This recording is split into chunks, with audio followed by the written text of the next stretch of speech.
cette fois-ci, tout est parti de Ploërmel dans le Morbihan. Ploërmel, où est installé depuis 11 ans une statue de Jean-Paul II, mais surmontée d'une croix. Et justement, cette croix devra être retirée d'ici 6 mois. Décision du Conseil d'État qui a donné raison à l'association La Libre Pensée. Son président nous rejoindra dans quelques instants. Avant cela, un petit résumé de l'affaire. Regardez.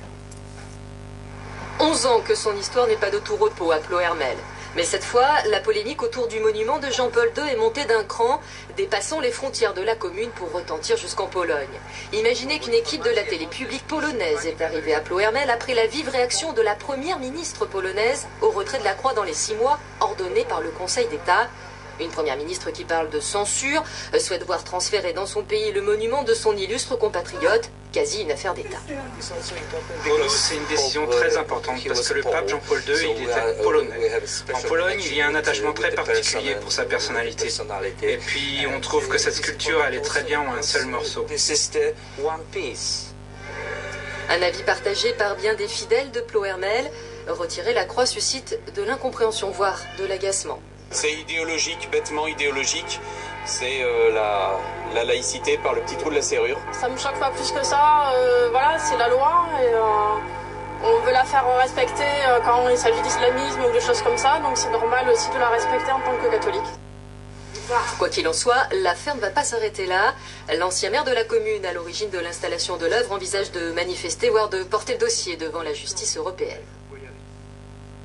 Est-ce que la laïcité, est-ce que l'équipe de la France est mise en péril par cette croix sur ces statues et sur quoi amène des milliers de visiteurs? La croix est toujours fleurie. Enfin, arrêtons.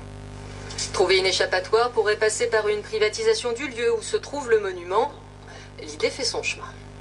C'est quelque chose qui était programmé. Dans le cadre de la réhabilitation du Sacré-Cœur à Tenan, on pourrait envisager que cet espace sera compris dans cet aménagement privé de ce Sacré-Cœur environnant. La municipalité dispose de 6 mois et sera soucieuse d'apaiser les esprits et qui s'échauffent aussi sur les réseaux sociaux. Voilà, et nous accueillons pour débattre Jean-Sébastien Pierre. Bonjour, merci d'être avec nous. Vous êtes donc le président de la Fédération nationale de la libre pensée. On écoute un peu tout ce qui se passe autour de cette polémique. Certains disent, voilà, la France est 1500 ans de christianisme.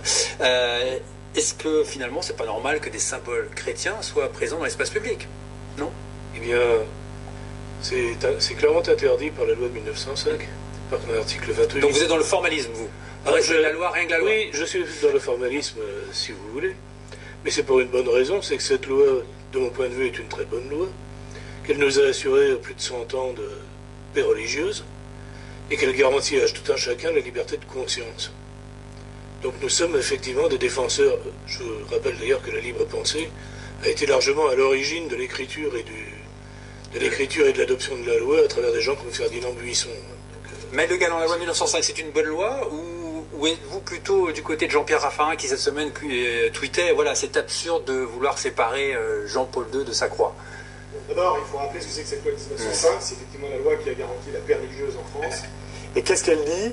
Elle dit que tous les édifices qui ont été construits jusqu'en 1905, y compris dans le domaine public, je pense notamment à nos calvaires, auxquels je suis très attaché, restent naturellement en place.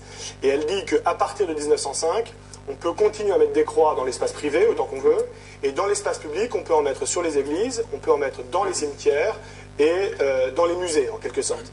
Donc voilà ce que dit cette loi. Ça, c'est pour tous ceux, comme le monsieur du Front National que vous avez cité tout à l'heure, qui allait expliquer qu'on allait retirer les croix de Verdun.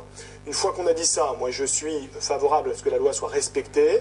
Elle a été dite, cette loi, par le Conseil d'État, donc je pense qu'elle doit s'appliquer. Mais vous, le chrétien engagé, ensuite, vous l'avez dit, je suis un chrétien, j'ai la foi chrétienne. Est-ce que vous êtes un peu heurté par ce... Oui, mais ensuite, pour vous répondre, donc moi je suis... Jusqu'au boutisme, on va dire. Mais je suis, moi, toujours pour que la loi soit respectée. Je rappelle aussi que le Conseil d'État a dit que les crèches étaient dans les espaces publics, étaient autorisées sous certaines conditions. Une fois que je dis ça, je voudrais ajouter qu'à chaque fois qu'on ravive une forme de sentiment anti-religieux, anti-chrétien, anti-catholique, comme le fait votre association, cher monsieur, non pas en l'espèce, mais on va laisser répondre justement.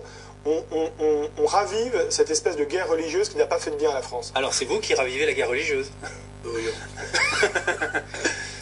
Je trouve c'est très habile d'essayer d'inverser l'accusation, mais ce n'est qu'une figure de rhétorique. Ah, je vous donnerai des exemples. Oui, tout à fait. Allez-y. Mais qui ranimer le débat, sinon M. Ancelin, quand il a décidé, en toute connaissance de cause, parce qu'il connaît parfaitement l'article 28 de la loi de 1905, d'accepter cette croix, d'accepter la statue, en cachant par ailleurs à son conseil municipal qu'elle était surmontée d'une arche et d'une croix, parce que ça n'est jamais apparu dans aucun procès-verbal du conseil municipal, et donc la délibération en tant que telle, qui portait sur l'acceptation d'une statue, n'était pas attaquable. Est-ce qu'il n'y a pas deux poids, deux mesures aujourd'hui? On va montrer une photo, c'est celle du Panthéon, qui est aujourd'hui un des lieux symboles de la République. Il y a une croix aujourd'hui au-dessus du Panthéon. Tout à fait. Et cette croix, alors pourquoi on la laisse? Parce que cette croix n'est juridiquement pas attaquable, en ce sens qu'elle date d'avant 1905. Ça, c'est la stricte application de la loi. Par contre, mon association réclame à la mairie de Paris, depuis des années et des années, et nous, à chaque délégation à la mairie de Paris, nous le rappelons, la laïcisation du Panthéon. Mais en proposition d'Adine Morano cette semaine, d'inscrire aux côtés du principe de laïcité, le principe des racines chrétiennes pour la France. Moi, j'y suis pas favorable, parce que autant je suis très attaché et très conscient que la France, elle a des racines historiques qui sont mais nimbées de christianisme pendant 1500 ans. Enfin, depuis le baptême de Clovis, on va pas refaire l'histoire du christianisme et l'histoire de la France sont intrinsèquement liées. Mais j'ai pas envie de partir dans cette direction. Le général de Gaulle, quand il a écrit notre Constitution en 58, a écrit qu'elle était laïque, démocratique et sociale. Il n'a pas parlé des racines chrétiennes de la France. Et je souhaite pas, moi, que tous les textes juridiques soient l'occasion de cette polémique. Ce que je voudrais dire juste d'un mot, c'est que si on veut éviter que ne se rallume la guerre religieuse en France, il faut éviter les provocations. Donc je suis tout à fait d'accord pour dire que la loi 1905 doit être respectée à Ploërmel. Et si ce terrain peut être déclassé et transformé en terrain privé, c'est tant mieux. Mais je voudrais dire aussi que, encore une fois, votre combat, cher monsieur, il serait peut-être plus sincère si vous n'attaquiez pas toutes les manifestations de la présence religieuse dans l'espace public, y compris quand elle est culturelle. Moi, j'ai vu sur votre site internet que vous étiez aussi contre la Vallée des Saints, qui a pourtant drainé dans le centre-Bretagne près de 600 000 visiteurs. J'ai vu que vous parliez de l'Église catholique comme d'une secte romaine. J'ai dit que... La réponse, il nous reste une minute avant la fin de ce débat. Pour finir d'un mot, que vous voulez, je cite, attaquer cette statue à coups de maillet. Donc je crois que tout ce qui... En gros, si Monsieur Pierre, vous êtes anticlérical et pas laïque. Ces dernières paroles sont strictement faux. Elles sont sur votre site internet que j'ai consulté tout à l'heure. C'était une plaisanterie de l'auteur qui suggérait à Tsereteli, le sculpteur, qu'on pouvait lui prêter un maillet et un... Il n'empêche, sur les réseaux sociaux, il y a eu un phénomène irruptif, le fameux hashtag montre ta croix. Est-ce que ça vous a surpris, ce phénomène? On a vu beaucoup de personnes afficher, on va dire, leur foi chrétienne. C'est-à-dire que le sentiment religieux est encore très présent en France. C'est vraiment très difficile de juger du sentiment religieux à partir d'un phénomène comme les tweets sur Internet. Tout le monde les fait comme il veut. Et j'ai eu la curiosité, bien entendu, de les voir et de les regarder. Je me suis aperçu que la totalité des figures qui sont postées par les hashtaggeurs qui ont contribué à la loi de 1905. Sont antérieures à la loi de 1905, dont ne sont strictement pas en cause dans cette affaire-là. Et ils essayent de faire croire que nous voulons démolir toutes les croix de...